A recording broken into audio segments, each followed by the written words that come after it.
Most people don't fail at training, they disconnect. They don't lose discipline or suddenly stop caring. They lose contact with their body, with sensation, with feedback. Training slowly shifts from something felt to something managed.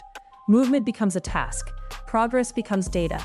Effort becomes something to push through rather than something to participate in.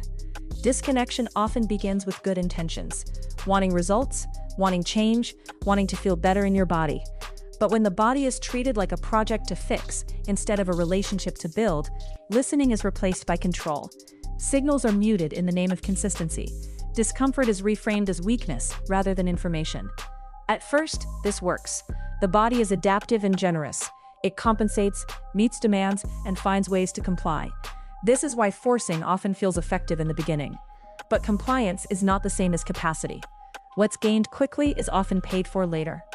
When progress quietly stalls, most training plateaus don't come from lack of effort. They come from a breakdown in relationship. People keep showing up, they follow the plan, and they do what they're told.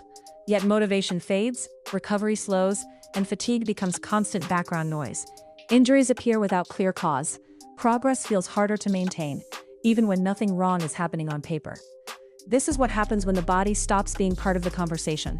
When training becomes transactional, effort in, results out, the body responds for a while, then withdraws, not as punishment, but as protection.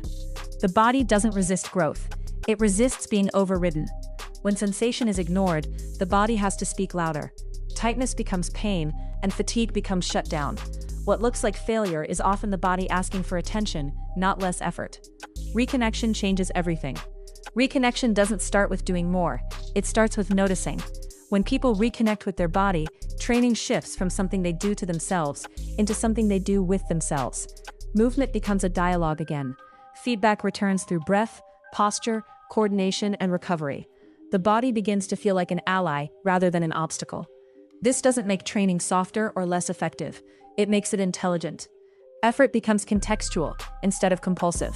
People learn when to push, when to adapt, and when staying connected matters more than checking a box.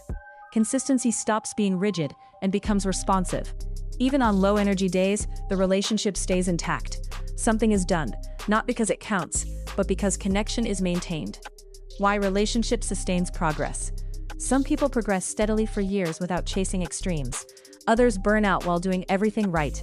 The difference is rarely willpower or genetics. It's relationship. The body responds to respect, to curiosity, and to presence. When training includes listening instead of domination, momentum returns naturally. Not because the program is perfect, but because the person is engaged. The most sustainable progress I've witnessed has never come from punishment, pressure, or fear of falling behind. It comes from people learning how to stay in conversation with their body, especially when things aren't ideal. When training becomes a relationship rather than a project, progress stops being something you expect and becomes something that naturally emerges.